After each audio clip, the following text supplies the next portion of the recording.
Assalamualaikum warahmatullahi wabarakatuh. Perkenalkan, nama saya Sri Wahyuningsi MPD. Saya adalah Kepala SLB Negeri 1 Sumbawa, Kabupaten Sumbawa, Provinsi Nusa Tenggara Barat.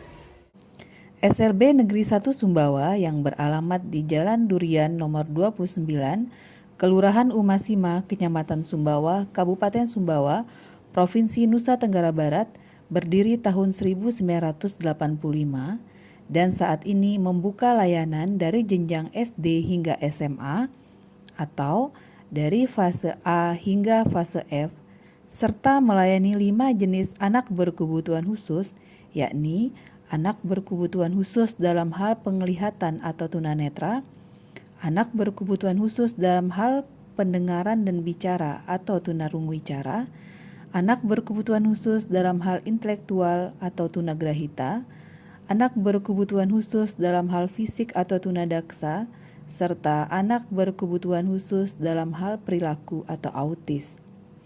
Saat ini, siswa SLB Negeri 1 Sumbawa berjumlah 192 siswa.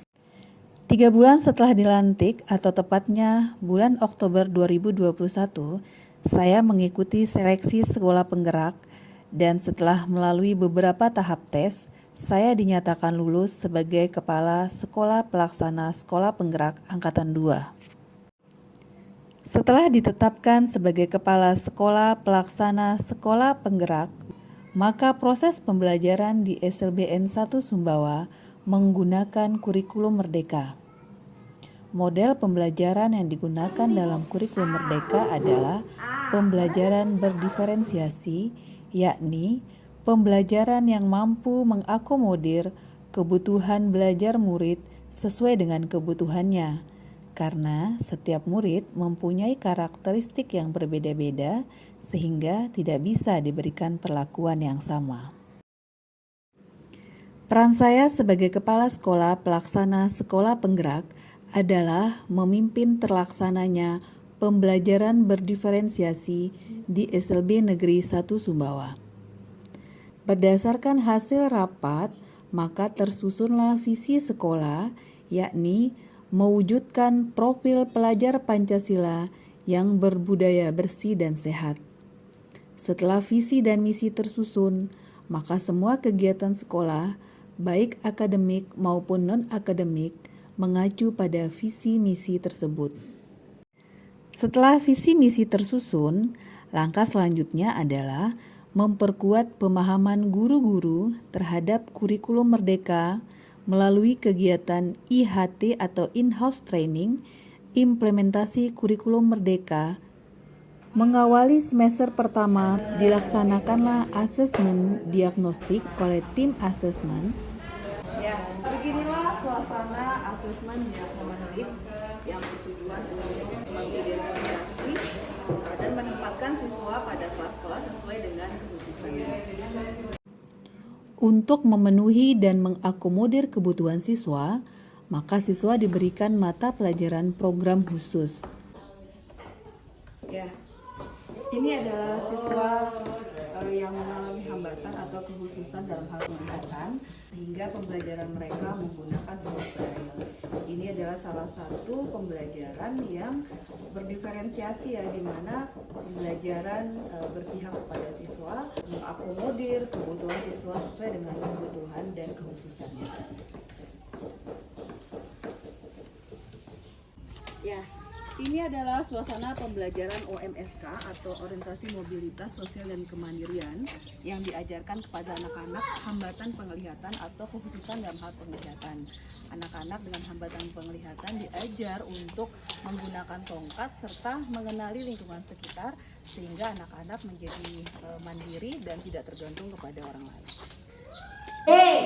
Untuk siswa dengan hambatan pendengaran dan bicara atau tunarungwicara, siswa dilatih agar dapat berkomunikasi dengan orang lain. Ini adalah suasana pembelajaran di kelas anak yang mengalami hambatan dalam hal pendengaran dan bicara atau lebih dikenal dengan tunarungu.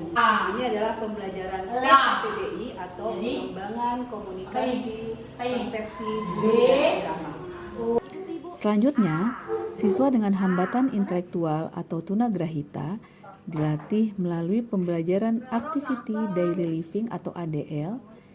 Kemudian siswa hambatan fisik atau tunadaksa dilatih melalui pembelajaran bina diri dan bina gerak, serta siswa hambatan perilaku atau autis dilatih melalui pengembangan interaksi, komunikasi, dan perilaku. Selanjutnya, sekolah juga melaksanakan asesmen untuk menentukan minat siswa terhadap keterampilan vokasi. Nah, ini adalah proses asesmen untuk menentukan kira-kira siswa fase D sampai F atau siswa jenjang SMP sampai SMA itu minatnya ke vokasi yang mana. Apakah dia minat di kecantikan, tata busana, ataupun vokasi atau keterampilan yang lain. Jadi ini adalah proses wawancara dengan orang tua dan juga nanti anak akan diberikan beberapa tes. Struktur kurikulum SLB fase D hingga fase F atau jenjang SCPLB hingga SMALB 70% terdiri dari keterampilan vokasi, sedangkan sisanya adalah akademik. Saat ini, SLB Negeri 1 Sumbawa mengembangkan 6 jenis keterampilan vokasi, yakni tata busana, tata boga, tata kecantikan, pertanian, IT, dan masase. Keterampilan vokasi yang baru dikembangkan saat saya ditunjuk menjadi Kepala SLB Negeri 1 Sumbawa adalah keterampilan pertanian dan masase. Hal ini saya lakukan karena saya melihat banyak area-area yang sebelumnya tidak terurus dan menurut saya bisa dimanfaatkan sebagai sarana belajar anak.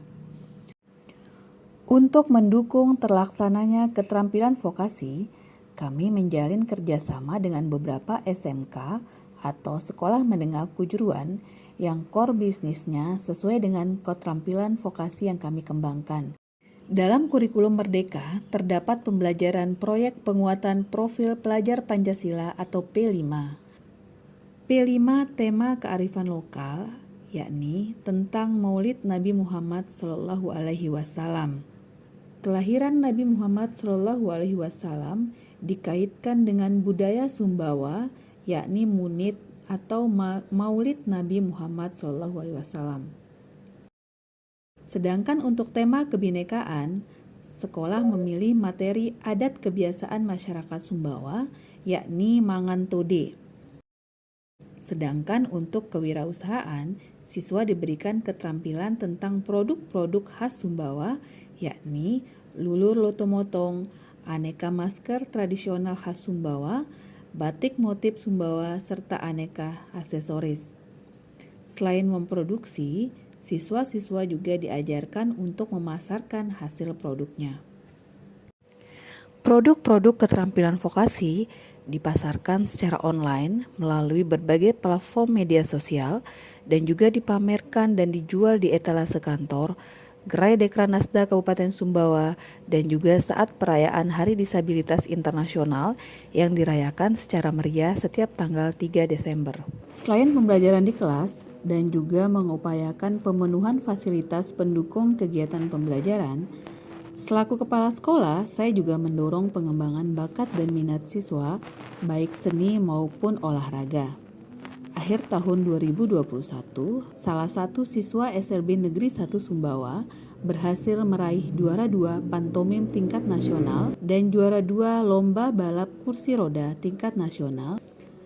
Tahun ini, salah satu siswa kami kembali berhasil meraih medali emas atau juara 1 tingkat nasional. Pantomim Jufri Adi, SLB Negeri 1 Sumbawa.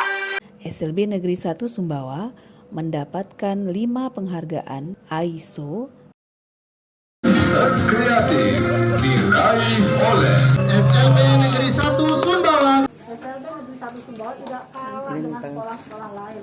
Hasilnya luar biasa, ada batik, batik yang dilukis oleh anak-anak kita berkebutuhan khusus. Ada karyanya sambal, mereka mengolah sampah organik menjadi pupuk, mengolah sampah plastik menjadi karya-karya yang hebat.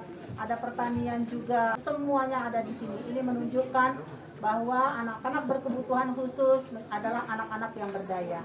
Luar biasa, SLB Negeri 1 Sumbawa top.